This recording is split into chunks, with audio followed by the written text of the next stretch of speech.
What if I told you that the mere act of clicking on this video may not have been entirely your choice? It might sound strange, but even continuing to watch or deciding to leave now may not be as free as it seems. Today, we'll delve into the intriguing theory that challenges the very existence of free will.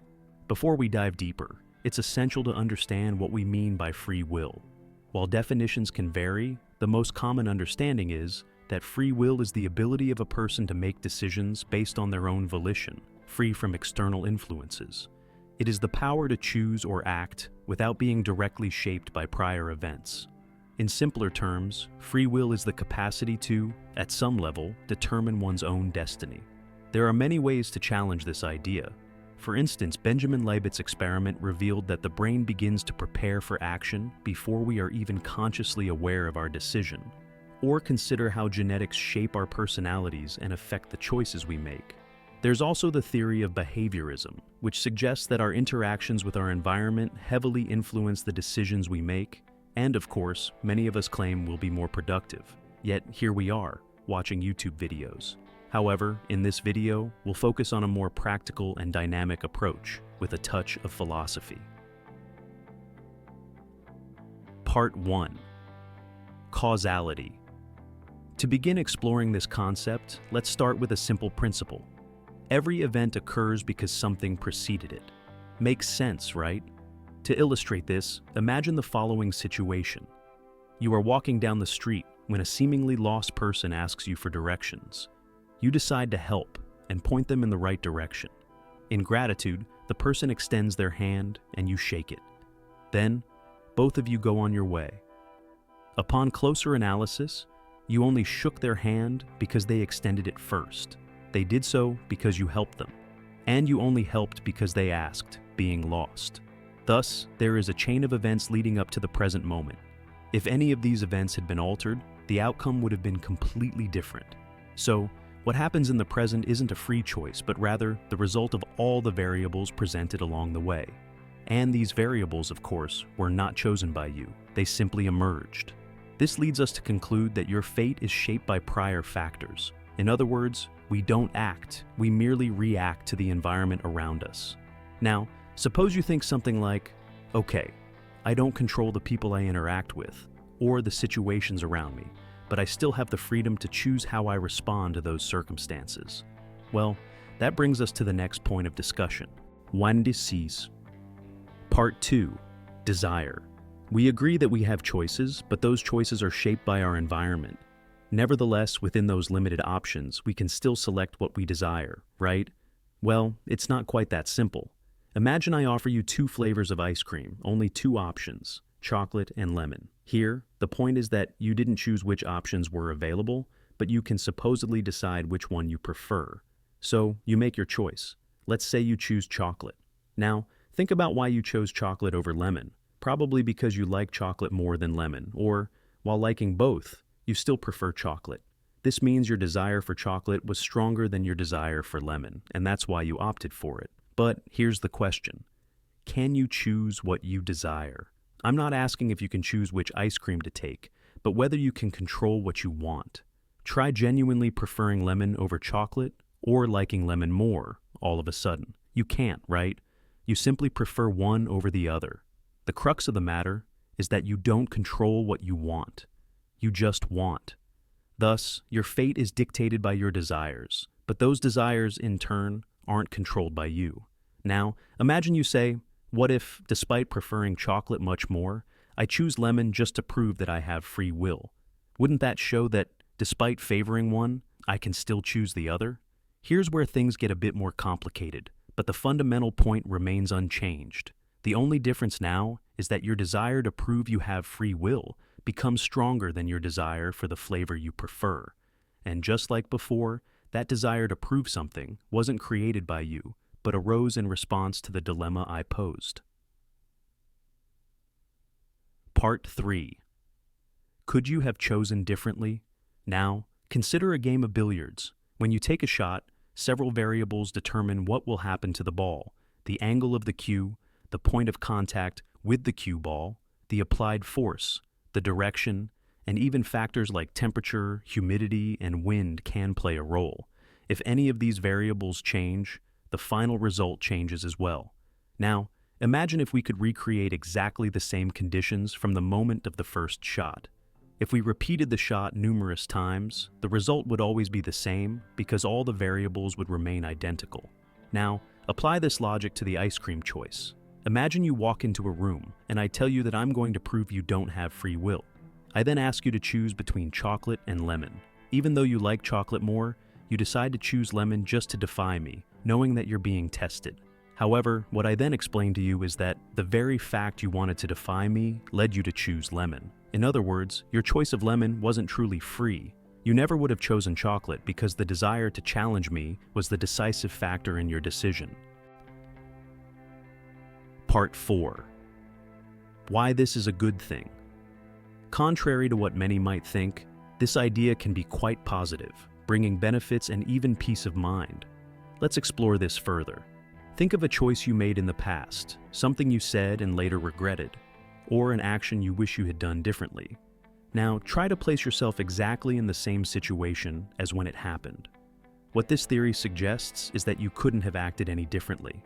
The regret you feel today exists only because you now have a new perspective. You know what happened afterward and how things unfolded. But at that moment, with the context, information, and mindset you had, it seemed like the best decision. In other words, it was the only decision you could have made. This way of thinking allows you to stop punishing yourself for the past and start feeling more at peace with yourself. This philosophy introduces a powerful concept, and understanding it can be quite liberating. The person you are today cannot judge the person you were in the past because the knowledge and circumstances were entirely different. Judging past actions with today's understanding is not only incoherent, but also unjust. The best approach is to accept the past, observe it without judgment, and use it as a learning experience to shape future actions. Part 5. Możliwości. Possible issues. As I mentioned earlier, this is just a theory. And like any theory, there are questions that can arise, not problems in the negative sense, but puzzles that invite reflection. Here, I'll address two of the main ones. The first question is the argument that if we don't have free will, then our actions don't matter. This, however, doesn't hold up. Any action that causes harm to another person will have consequences, physical, emotional, or social. It is precisely to prevent chaos that laws and rules exist. They are created to ensure society functions in an orderly manner. Different countries and cultures have their own sets of laws, and everyone believes these rules are fundamental to maintaining order. The society you live in has norms that allow people to live their lives in the best way possible. Therefore, your actions do matter, as they result in consequences, and these consequences will shape how you experience the future. For example, imagine a swarm of bees begins to form near your home and gradually invades your space. You understand that the bees are merely acting according to their nature, doing what they do. However, you and the other residents agree that, to ensure safety and maintain order, they need to be removed. So, you take action to drive them away. This demonstrates that your actions matter because there are consequences and decisions that need to be made to maintain balance. The second issue is a bit more complex. If we don't have free will, does that mean we have no control over our actions? And this is the most delicate point of the discussion. While it may seem that we lack freedom, we need to act as if we do. This happens for two reasons. The first is that our perception of the world is shaped by our position and circumstances. What seems right to you may not seem right to someone else. In broad terms, everything can be viewed absolutely, but our individual perception is always relative. And even if you try, you cannot consider all the variables influencing your decisions. Thus, we must act based on our personal perception, as that's how we are programmed to function. Furthermore, as we discussed regarding causality, all variables affect the outcome of a decision. The fact that you act as if you have free will becomes, in itself, an important variable in the equation. This may, in the end, lead to more positive outcomes and unexpected benefits. For instance, imagine someone says something negative about you, and your immediate reaction is to retaliate. What this reveals is not just that the other person influenced you, but that they, in some way, shaped your behavior. However, if you stop and realize that acting impulsively would mean you are being controlled by someone else's words, you can choose to act more consciously. By making this decision calmly, as if you were truly free, the outcome of your action will be far more positive. That is the central point. There are many ways to react, and each follows a chain of events.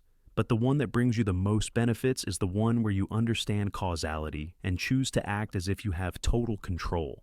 The intriguing thing is that by acting in this way, you end up making a better decision, one more aligned with the desired result. Isn't that fascinating?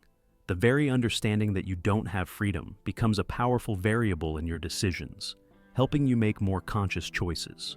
I know this might seem counterintuitive, but the truth is that many of the universe's realities are just that, counterintuitive. Oh, and here's an interesting fact. A study conducted in 2017 showed that disbelief in free will had a positive impact on moral decisions regarding others. When you stop to think about it, it makes sense. When you accept that perhaps people don't have full control over their choices, it becomes easier to be compassionate and empathetic toward them. For example, imagine a country where there are no job opportunities, no education, and extreme poverty is a constant reality. Should we punish someone who stole food because their child was hungry and on the verge of death? It's not an easy decision to make, right? In such situations, common sense must prevail.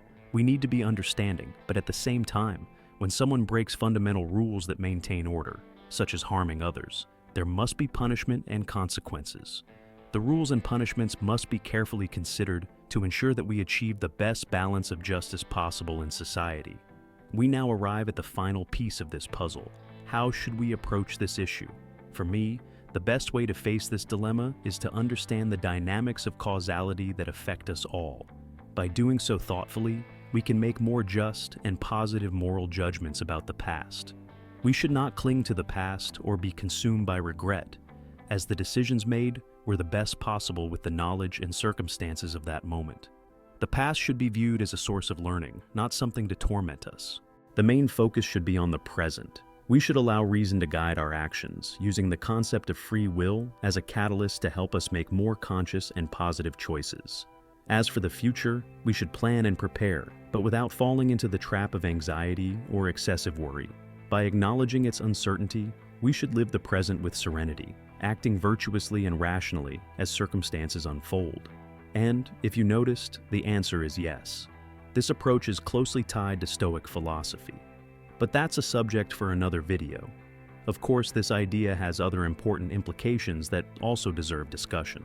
However, if we were to cover everything in one video, we'd have at least 3 hours of content. So, for today, let's stop here. Oh, and one more thing. The absence of free will doesn't necessarily rule out the existence of God, but that's a topic for another video. Now, I want to hear your thoughts. What do you make of all this? Do you agree with this theory or do you disagree? Leave a comment. I'm genuinely curious to know what you think. I promise I'll read them, and who knows, I might even reply. I'll also leave more content on the topic in the description for those who wish to delve deeper. That's it for today. Thank you so much for your attention, and good luck.